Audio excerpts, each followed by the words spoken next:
kinerja guru. Nah, hari ini saya akan mencoba memberi materi kaitannya dengan observasi kinerja guru. Atau enggak ya?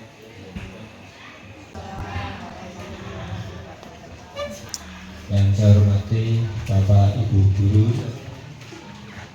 SMP Negeri 2. Adanya peningkatan pemahaman, yaitu guru memahami hasil observasi dan umpan balik yang diberikan secara jelas dan mendetail.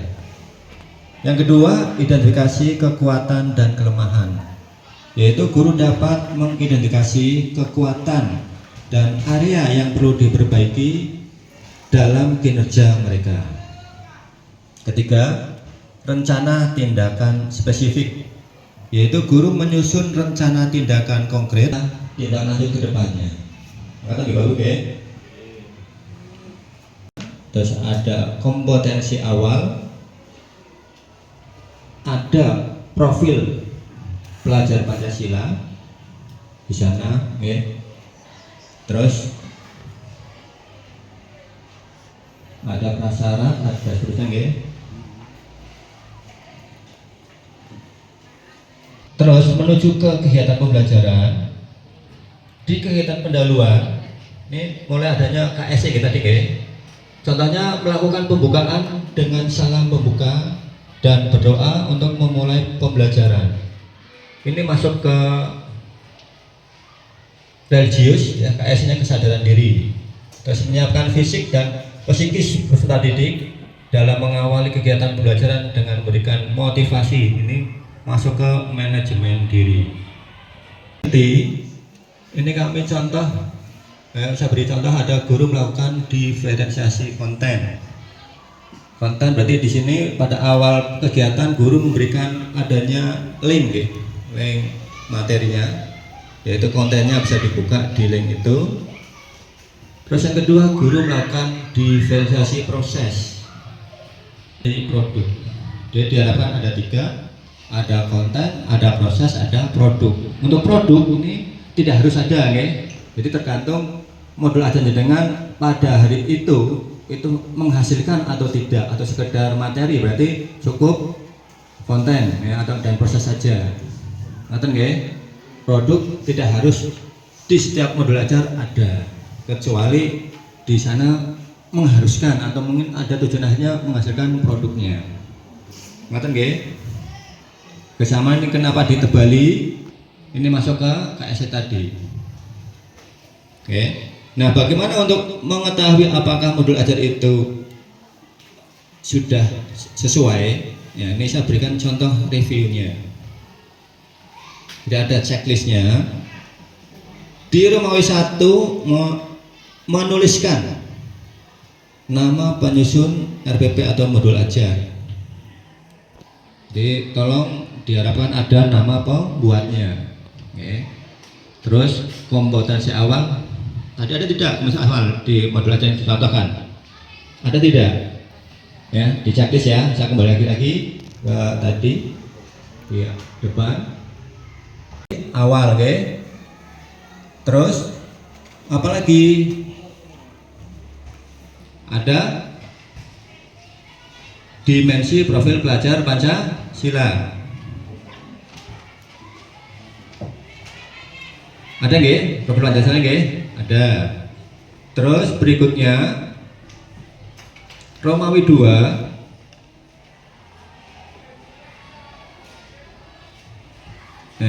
merumuskan tujuan pembelajaran. Ya, apakah sudah menggambarkan indikator kompetensi yang hendak dicapai dalam pembelajaran yang akan dilakukan? Yang kedua, menuliskan asesmen yang akan dilaksanakan. Yang ketiga, menuliskan pemahaman bermakna. Pertanyaan untuk membangun keterampilan berbahasa karakter dan literasi. Menuliskan pembelajaran berdiferensiasi, unsur kompetensi sosial emosional atau KSE, dan penerapan budaya positif. Berikutnya, apakah kegiatan penutup sudah berisi kesimpulan, refleksi, evaluasi, dibuat rubrik, pedoman scoran dan pedoman penilaian. Ini untuk sebagai acuan untuk mereview apakah modul yang kita buat Sudah ada seperti itu enggak? Atau enggak? Selanjutnya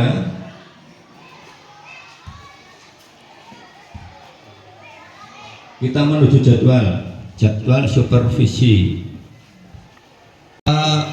Kalau mungkin semuanya saya ya kewalahan saya nggih. Jadi kami minta bantuannya dengan yang senior, Sudah ada Pak If, Pak Majid, Bu Sri Puji dan Bu Nisbu. Di jadwal ini kita mulai dari di bulan September ini, Jadi disilahkan diperhatikan jadwalnya yang sudah diberikan kemarin mungkin, Contohnya saya ambil contoh untuk Pak D. Untuk Pak Arif tanggal 14, terus Pak Ahmad Suwandi tanggal 10 kebetulan ada suatu hal saya harus di SMP yang satunya, jadi nggak bisa mendampingi Pak Mandi, Terus besok tanggal 14 juga Pak Bagus. Dan seterusnya, Ini jadwalnya saya kira jelas. Terus berikutnya, nah, tahap awal untuk supervisi akademik ini dimulai dari adanya lembar catatan percakapan pra observasi kelas. Apa itu? Diharapkan sebelum supervisor mengamati di kelas 2024, waktunya silahkan mungkin berapa menit cukup, Sampai contoh hanya 09.15 sampai 09.30. Acuannya jana modul ajar yang akan kita sampaikan itu ditujukan dulu ke supervisornya atau yang observernya, ditujukan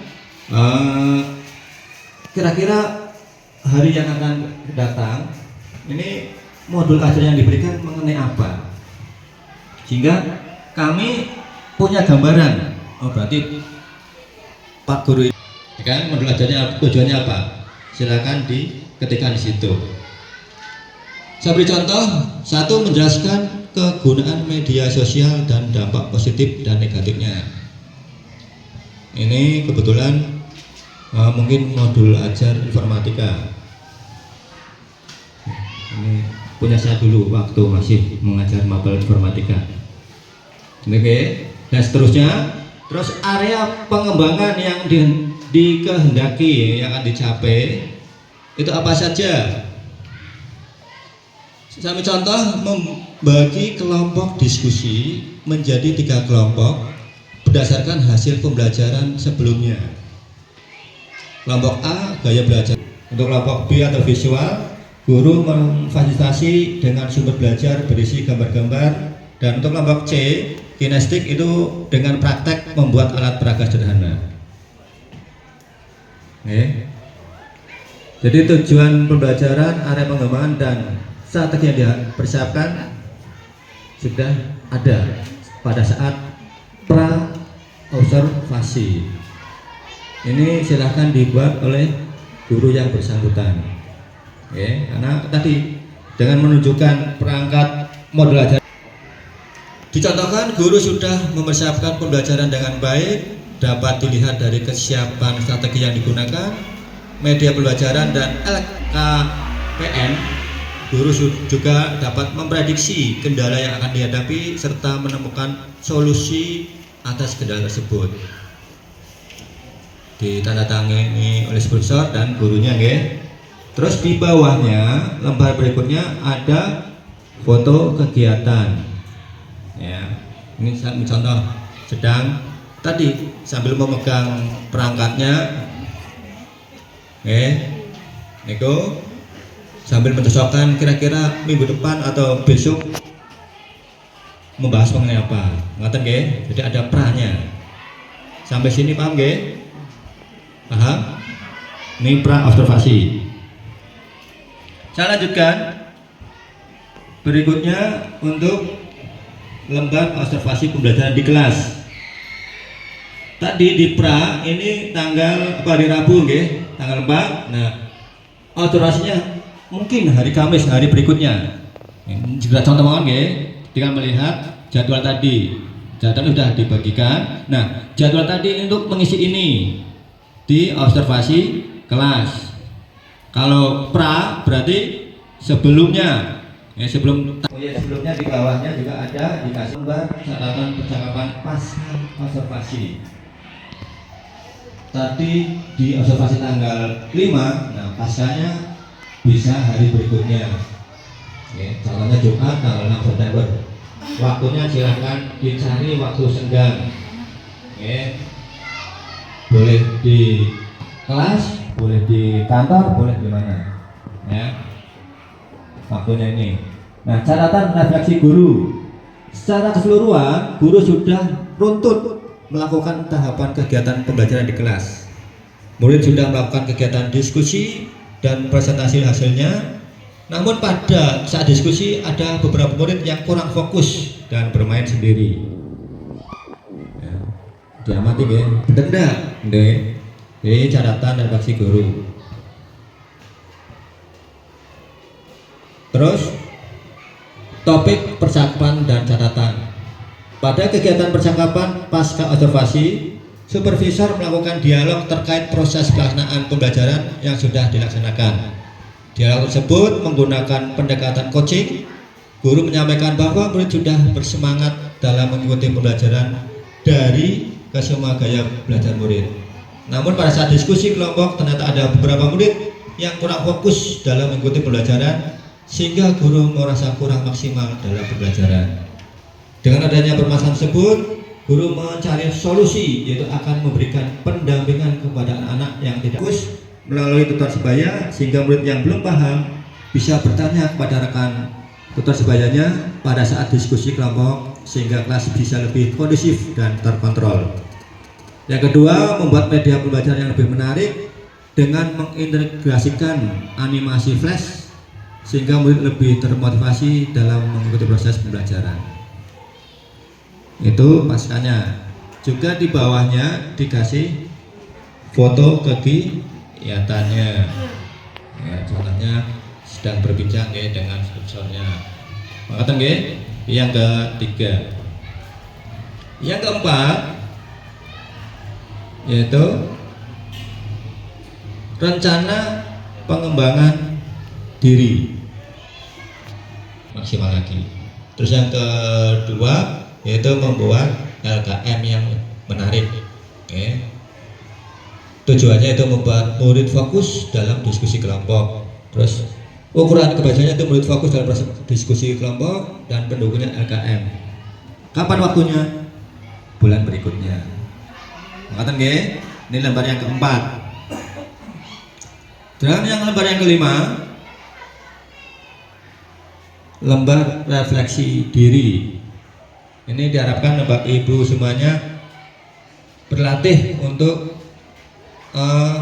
koreksi diri sendiri seperti apa. Dimulai apa yang sudah berjalan dengan baik selama percakapan. Tujuannya apa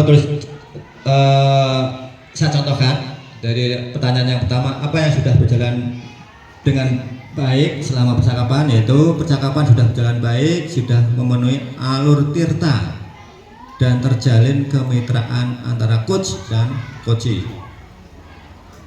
Terus apa yang masih perlu diperbaiki atau ditingkatkan, yaitu mengajukan pertanyaan berbobot. Ini hanya contoh ya.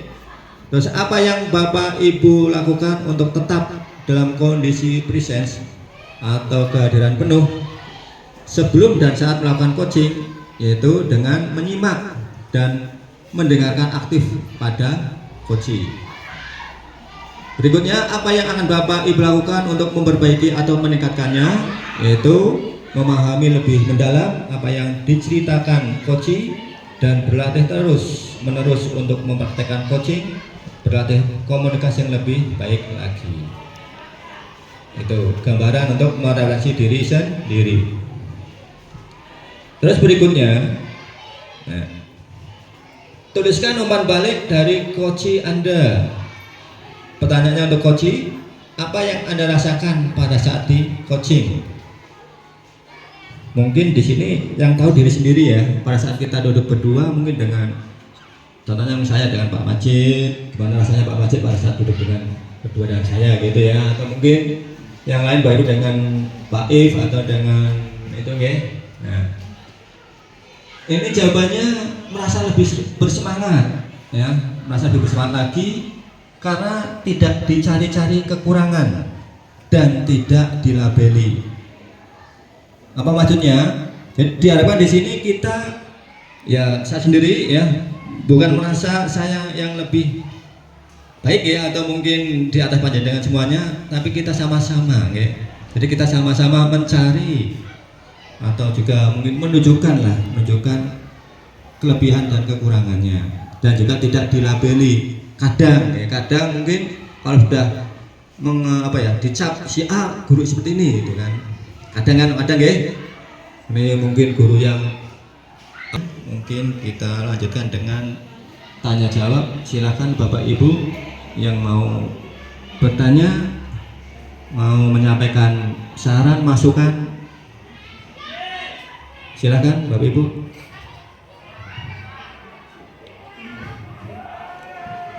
Ada? Oke, monggo. Cek. Assalamualaikum warahmatullahi wabarakatuh. Terima kasih atas waktunya. Ini keren banget Pak ya.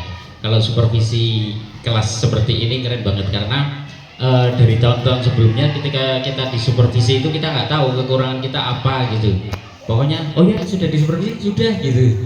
Kurangnya apa, lebihnya apa itu.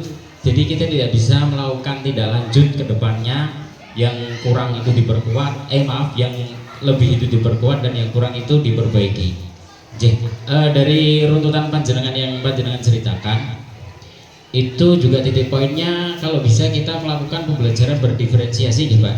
Jadi ada salah satu diferensiasi yang sampai saat ini yang saya harus melakukannya bagaimana itu terkait dengan pembagian kelompok berdasarkan gaya belajar murid. Tentunya kalau kita melakukan tiap guru mapel melakukannya itu satu kita kurang tahu konsepnya, yang kedua mungkin akan banyak waktu jam pelajaran yang terbuang karena seluruh guru melakukan. Jadi harapan saya itu untuk pembagian ini biar ada di awal tahun pembelajaran itu jadi kita tahu 7A gaya belajar anaknya ini dan ini gitu Pak. Jadi satu itu ya, yang pertama sebenarnya bagaimana caranya membagi anak dalam kelompok itu. Kedua, koyone kalau tiap guru melakukan itu akan memakan tiap satu mapel mungkin 2 jam pelajaran. Jadi di total itu banyak Pak. Jadi saya harap di awal tahun pelajaran itu ada riset untuk mengetahui gaya belajar siswa. Terima kasih Pak. Oke. Terima kasih Pak Ilmi nggih. Ya. Pertanyaannya bagus sekali nggih. Jadi ya untuk mengetahui gaya belajar ya, kalau memang kita Bapak Ibu guru melakukan masing-masing ya memang menyita waktu.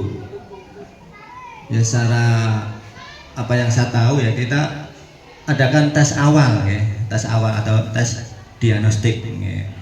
Harapannya sekolah bisa menjalankan hal itu. Jadi di awal pembelajaran PPDB nggih, setelah di penerimaan itu, setelah dibagi kelas itu sebaiknya ada bentuk secara bersama-sama siswa dilakukan tes awal.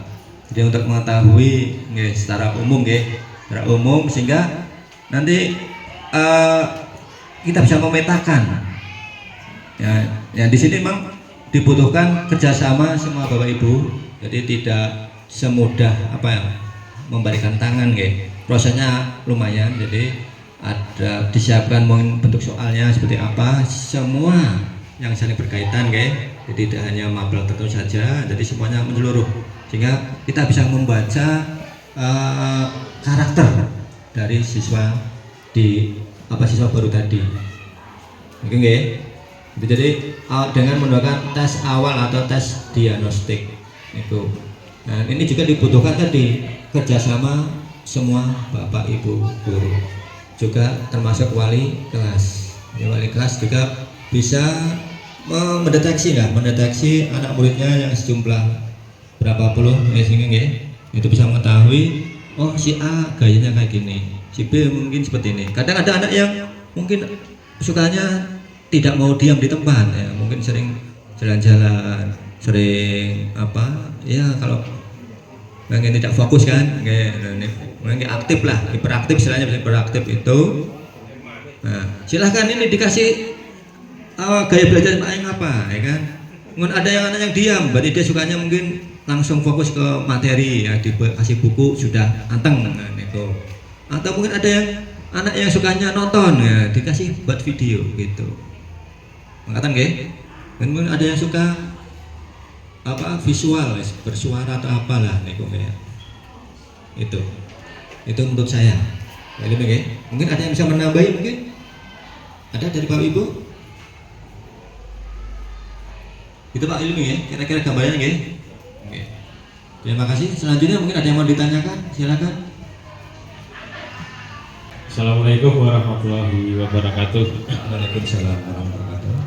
Matur suwun, terima kasih waktunya yang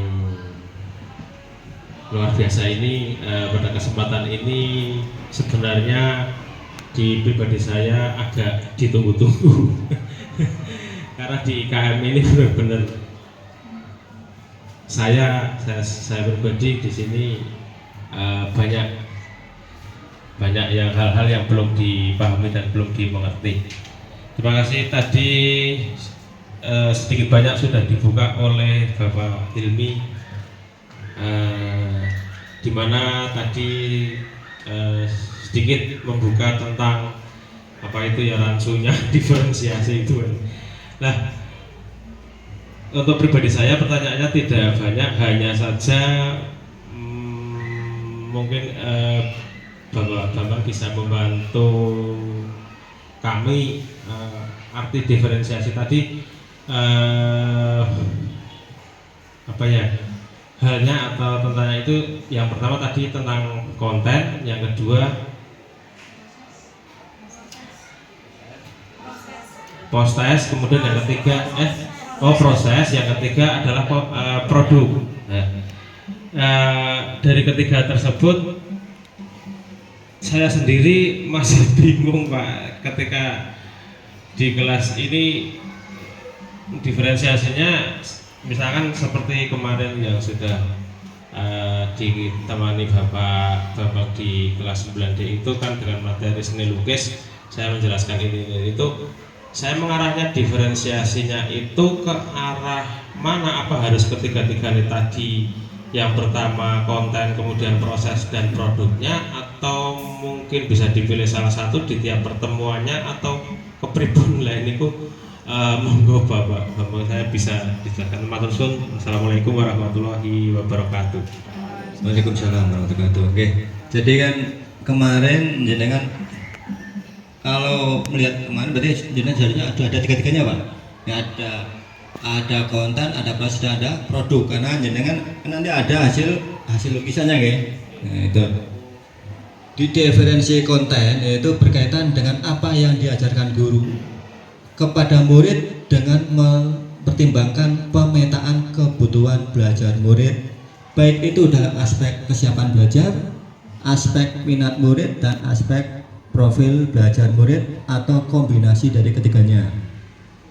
Guru perlu menyiapkan bahan dan alat pembelajaran yang sesuai dengan kebutuhan belajar murid.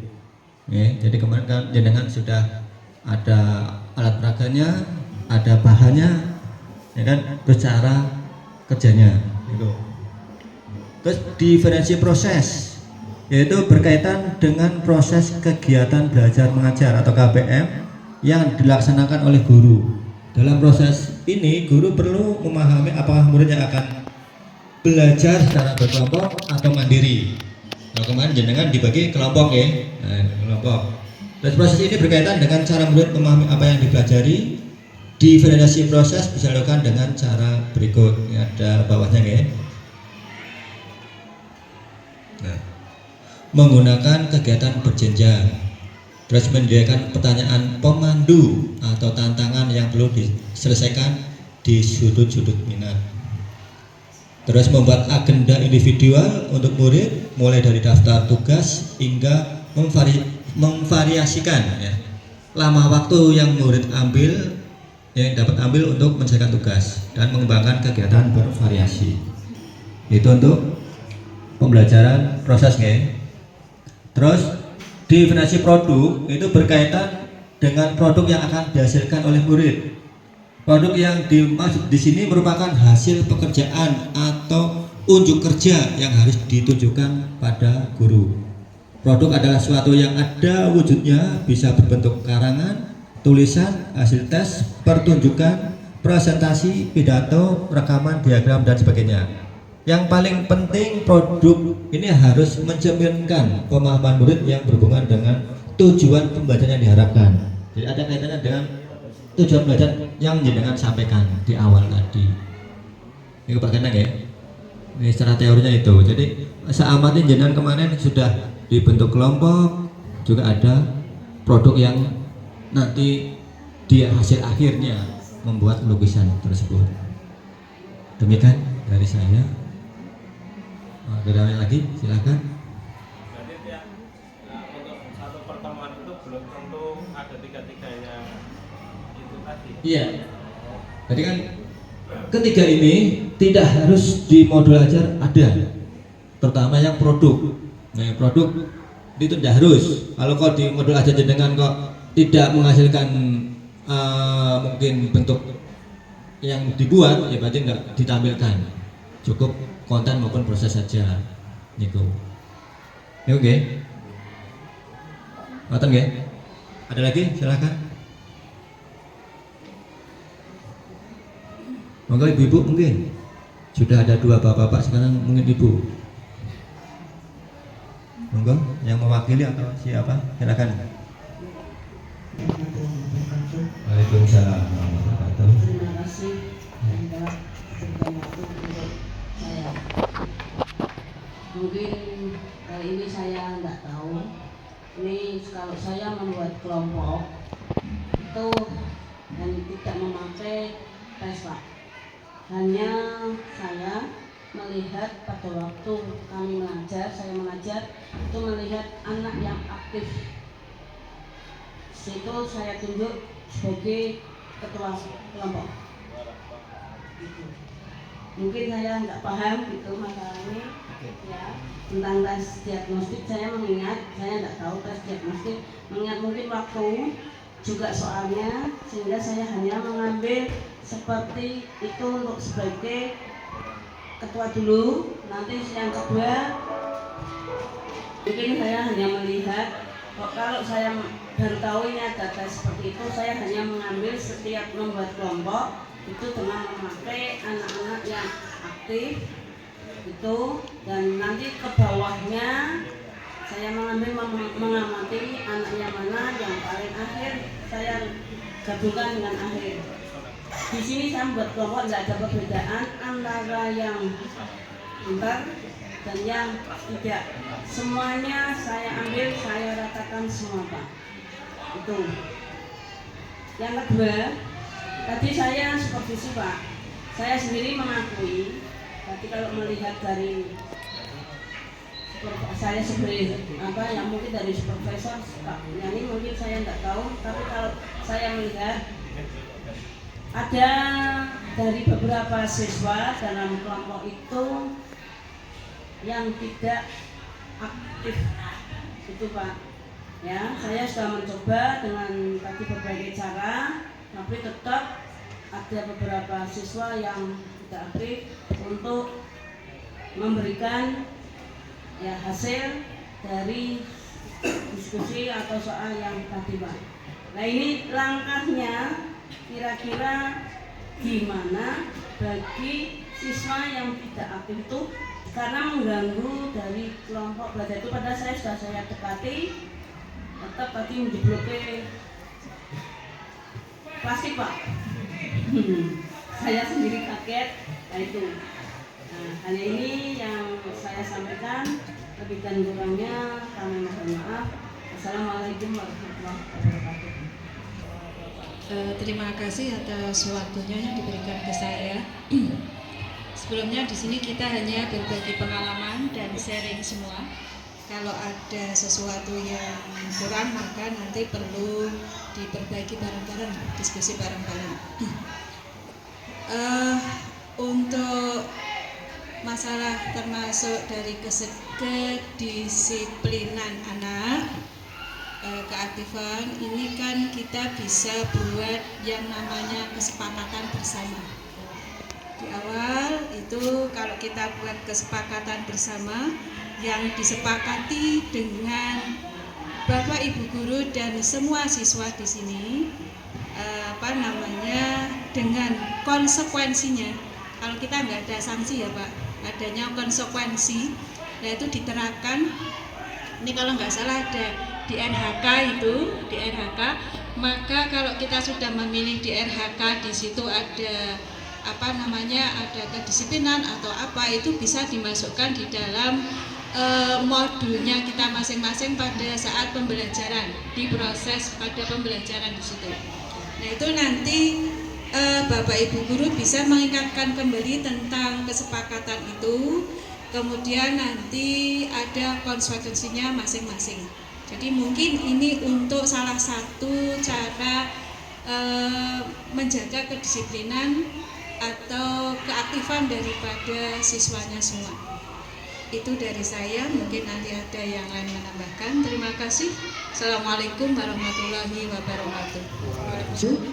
Hanya ingin menambahkan tentang sharing pengalaman saja mungkin berkaitan dengan tadi yang ditanyakan oleh Bu Eti, apa yang sudah disampaikan Bu Nisu ini memang seharusnya kita terapkan dalam kegiatan pembelajaran. Jadi saat kita akan melaksanakan kegiatan pembelajaran itu tiap guru itu ada yang namanya kesepakatan kelas. Nah, kesepakatan kelas ini mungkin bisa berbeda untuk tiap kelas, bahkan untuk tiap mapel juga berbeda. Untuk kesepakatan kelas ini biasanya bukan tentang kadang-kadang kalau kesepakatan kelas biasanya anak-anak dilarang masuk terlambat, bukan seperti itu, tapi isinya berarti anak disiplin. Nah, disiplin di situ nanti berisi tentang anak tepat waktu mengerjakan, anak tepat waktu masuk dan sebagainya. Kemudian bisa juga ditambahkan saling menghargai, kemudian ada juga jujur, seperti itu. Itu yang pernah saya pelajari ketika di JGB. Untuk Pak Hilmi sudah paham mungkin. Dan untuk kesepakatan kelas ini bisa saja berubah setiap pertemuan, atau bisa dikurangi, bisa juga ditambahkan apabila kesepakatan kelas itu kurang dilaksanakan. Dan kesepakatan kelas ini diberi seperti refleksi setiap harinya, sehingga kesepakatan kelas ini apakah akan berlaku untuk pertemuan berikutnya ataukah nanti ada tambahan. Bisa juga mungkin ada kesepakatan kelas yang mungkin bisa dihapus pada kegiatan pembelajaran. Kemudian menanggapi pertanyaan Bu Eki tentang sikap anak yang berbeda-beda, ada yang aktif dan ada juga yang tidak. Ini menurut dari KHD Hajar Dewantara bahwa anak ini memiliki keunikan masing-masing, jadi tidak bisa disamakan dengan yang lainnya, sehingga penanganannya pun harus berbeda. Menurut teori dari KHD bahwa tiap anak itu unik, sehingga anak ini diharapkan dituntun dan diberi pembelajaran sesuai dengan gaya belajarnya. Jadi kalau ketika anak tidak aktif, berarti nanti guru diharapkan bisa memberikan kegiatan pembelajaran yang bisa menarik perhatian anak tersebut untuk mengikuti kegiatan pembelajaran. Mungkin itu tambahan dari saya. Mungkin apabila ada kekeliruan mohon maaf. Terima kasih. Assalamualaikum warahmatullahi wabarakatuh. Sudah diuji. Oke, tadi yang pertama bagian kelompok kelompok ya. Kalau yang jenengan lakukan ya itu kan kita kembalikan ke baru masing-masing. Jadi menyesuaikan dengan keadaan kelasnya masing-masing. Ya tadi kalau pembagian kelompok yang pinter atau yang aktif sebagai koordinatornya ya oke. Ya, jadi biar bisa menggerakkan yang lainnya. Terus yang kurang aktif ya silakan mungkin juga dilekatkan di kelompok mana sehingga ya biar ada keseragaman. Ya. Maksud saya dari pemetaan tadi emang kalau kita sudah melakukan tes diagnostik ya kita tahu, tapi kalau mungkin belum ya tidak apa-apa, itu sudah bagus Bu yakin ya. Jadi dibagi kelompok sesuai dengan keaktifan dan mungkin anak yang kurang ya, jadi biar tetap aktif ya. Itu. Terus kaitannya dengan anak yang kurang perhatian atau mungkin sering buat apa ya, gaduh ya. Alangkah baiknya di awal pembelajaran kita ada tadi iya kesepakatan atau janji ya. Janji. Jadi hari ini kesepakatan kelasnya bagaimana? Ya, dengan mengacu dengan modul yang kita sampaikan hari itu. Sehingga anak sudah punya pegangan masing-masing. Oh saya harus ini ya. Sehingga dengan kesepakatan tadi harapannya ya, anak yang tadi mungkin mau buat onar atau bikin apa kembali ke ingat tadi kesepakatannya sehingga lebih fokus. Matang ya. Ya memang siswa itu ibaratnya bukan, kalau dulu kan pernah mengatakan seperti kertas putih, tidak ya. Jadi anak itu sebenarnya sudah ada garis-garis, sudah ada gambar yang samar-samar. Tinggal tugas kita untuk menebalkan. Kalau anak kok gemarnya menggambar ya silahkan, mungkin bisa diarahkan ke sana. Anak gemarnya menyanyi silahkan diarahkan ya. Anak mungkin modelnya pendiam harus fokus ke materi itu ya silahkan gitu. Nah, jadi kita mencoba mengenal karakter si murid atau siswa tadi ya, sehingga kita bisa memetakan atau membagi siswa sesuai dengan gaya belajar mereka masing-masing. Begitu ya, ini mencoba melengkapi dari jawaban Bu Nisbu dan Bu Puji. Mantan Bu Edi ya. Mantan balik? Ya. Itu, ya. Ada lagi mungkin Bapak Ibu yang lain silakan. Ada yang enggak? Menyambung sedikit Pak untuk yang masalah kesepakatan. Ini di pelajaran olahraga. Memang dari awal semester ketika saya akan mengajar itu saya sudah membuat kesepakatan untuk yang harus siswa istilahnya laksanakan atau mungkin rambu-rambu yang tidak boleh. Karena memang di sini mohon maaf, ketika pelajaran olahraga itu memang pelajaran yang paling berisiko Pak. Pernah pengalaman saya di SMP Islam Simbangwetan. Jadi antara lokasi sekolahan dengan lapangan itu tempatnya tidak jadi satu. Itu harus melewati jalan raya. Nah, sebelum pernah saya terapkan untuk kesepakatan, itu jadi ketika saya meminta bantuan siswa untuk membawa bola dari sekolahan menuju ke lapangan, itu ternyata yang namanya anak macam-macam modelnya Pak. Sudah saya sampaikan, tolong ini dibawa di jalan dipegang aja sampai lapangan taruh, kemudian nanti pemanasan baru kita mulai. Ternyata dari perjalanannya aja ini sudah berbeda. Di perjalanan saya perintahkan untuk membawa, ternyata anak itu dimainkan. Jadi bolanya diputar di jari seperti para akrobatik itu loh Pak. Kemudian terjadi bola itu meluncur atau lepas dari tangan. Kemudian ke arah samping dilalah dari belakang itu ada motor yang lewat. Dan kebetulan motor itu nabrak, kemudian jatuh beserta dengan orangnya. Bahkan orang itu nyesek HP-nya sampai jatuh, ambrol. Ini yang pengalaman kami. Nah, dari pengalaman itu kemudian saya mencoba membuat kesepakatan. Tapi ternyata kesepakatan yang saya buat ini untuk saat ini tidak diperbolehkan. Yaitu sebagai contoh push up. Tadi disampaikan tidak sampai ke fisik. Tapi ternyata kesepakatan itu di pelajaran olahraga sangat efektif sekali, Pak. Di sini push up yang saya sampaikan tidak sampai membebankan siswa. Kamu push up 100 kali, 50 kali, enggak. Sebagai contoh saya ambil gambar ini yang awal. Di saat ini siswa itu sangat-sangat krisis dengan yang namanya ucapan. Jadi siswa mengucapkan kalimat nyet, te, su itu sangat mudah sekali di siswa kita.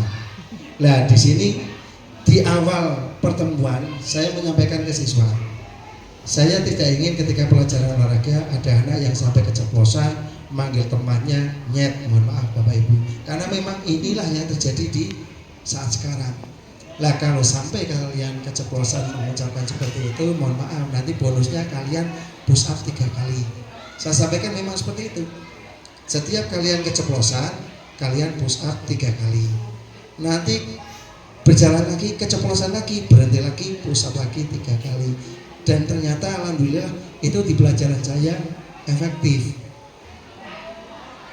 Biarpun mungkin ya itu istilah mono dengan fisik, tapi kalau saya lihat kalau seumpama itu push up-nya hanya 3 atau 5 kali, kalau siswa itu bisa silahkan, tapi kalau tidak bisa diganti dengan lain. Sebagai contoh sit up, sebagai contoh lagi mungkin dengan squat thrust atau lompat. Nah, dengan adanya kesepakatan ini memang alhamdulillah seperti yang tadi saya sampaikan, ketika di jalan pun sukses. Jadi anak tidak berani lagi membawa bola di jalanan dibuat main-main, tidak. Jadi memang kesepakatan butuh disampaikan dari awal untuk mengantisipasi hal-hal yang tidak diinginkan. Kemudian yang kedua, Pak, di sini saya butuh solusi atau sedikit masukan kaitannya dengan pelajaran PJOK yang jamnya terpisah antara 2 jam dan 1 jam. Ini ketika saya mengajar di 1 jamnya, itu akhirnya hanya saya pakai sebagai evaluasi dari 2 jam yang sudah saya berikan. Dan di 2 jam ini pun saya sangat jarang sekali menggunakan fasilitas atau sarana baik itu video maupun foto maupun gambar. Karena apa? Ketika saya memakai media video, kalau seumpama itu pelaksanaannya di luar ruangan, saya akan kehabisan waktu. Sebagai contoh, ketika saya memberikan materi pembelajaran bulu tangkis 2 jam pelajaran yaitu 80 menit. Awal kegiatan siswa pasti akan membutuhkan 10 menit untuk ganti baju, kemudian 15 menit untuk terakhir ketika ganti baju dan beli minum. Kemudian setelah itu kalau seumpama saya memakai media video, saya akan menyiapkan ini layar ini kurang lebih butuh 10 menit, Bu. Kemudian nanti kalau sudah itu siap, saya akan menayangkan video paling tidak 15-20 menit. Kalau itu selesai, saya bawa ke lapangan. Di lapangan butuh pemanasan sekitar 10 menit. Maka yang akan terjadi, saya hanya mempraktekkan atau siswa memberikan kesempatan kepada siswa untuk praktek, itu hanya 20 menit. Sedangkan 20 menit ini kalau seumpama siswa dibagi beberapa kelompok kemudian melaksanakan untuk 20 menit ini belum bisa maksimal. Oleh karena itu mohon solusinya bagaimana? Mungkin kalau yang materinya bisa dilaksanakan di dalam kelas, sebagai contoh kalau materinya pencak silat atau aktivitas kebugaran jasmani, setelah melihat video langsung praktek di dalam kelas, ini kami tidak kesulitan. Tapi ketika nanti materinya adalah di luar ruangan, kami agak kesulitan. Nah, sementara yang kami laksanakan sementara ini, ketika 2 jam saya praktek di lapangan, kemudian nanti jam yang satunya lagi saya jadikan sebagai evaluasi dari tadi kegiatan di lapangan. Demikian Pak, terima kasih. Assalamualaikum warahmatullahi wabarakatuh. Ya, 6 jam. Sementara untuk Pak Hengki hanya 1 hari di sini.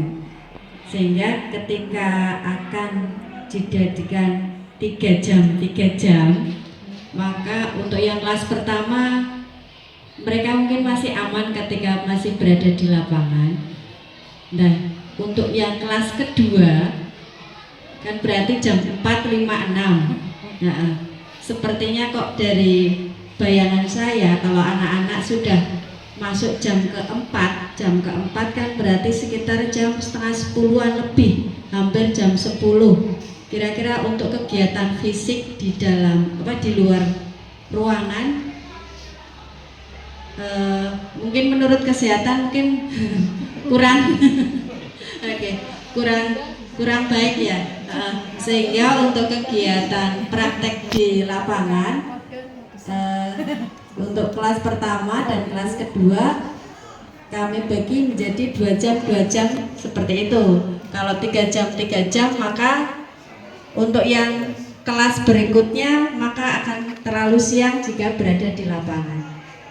Mengingat kondisi cuaca tempat kita kan panas, berarti kan mulai sekitar jam 9.45. Ya, jadi kalau 9.45 berarti nanti sampai jam 11.45. Iya. Iya, kan mungkin nanti keadaannya akan berbeda dengan yang di jam 1, 2, 3 yang masih agak-agak hangat gitu ya. Tapi untuk yang jam ke-4, 5, 6 kan berarti hangat menuju sangat panas. Itu mungkin masukan dari saya Pak. Jadi mohon maaf. Sehingga untuk jadwal PCOK dipisah menjadi 21 di hari yang sama. Mohon maaf Pak Ibu. Jadi sudah terjawab dari bagian kurikulum ya. Jadi langsung ke pokoknya, mohon. Itu.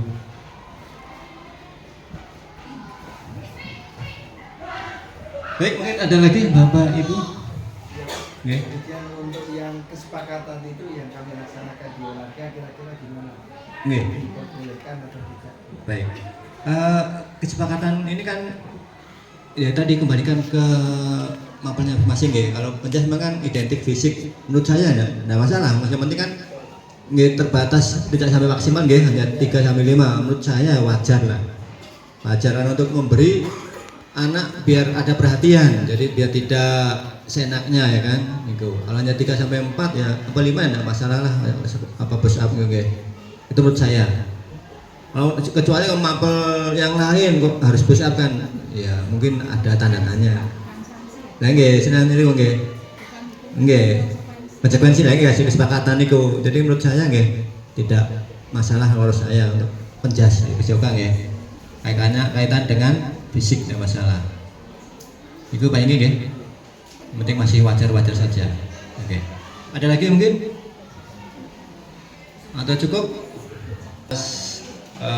Kehadiran Bapak Ibu dan kita saling sharing, kita saling melengkapi nggih, berbagi pengalaman. Harapannya untuk SMP Negeri 2 Wonogiri kedepannya semakin lebih baik lagi. Yang sudah baik ya ditingkatkan ya dan lebih baik dipertahankan ya gitu nggih. Kiranya itu yang bisa saya sampaikan. Kalau ada kata-kata yang kurang berkenan atau kurang pas, saya mohon maaf sebesar-besarnya. Saya Iri, wassalamualaikum warahmatullahi wabarakatuh.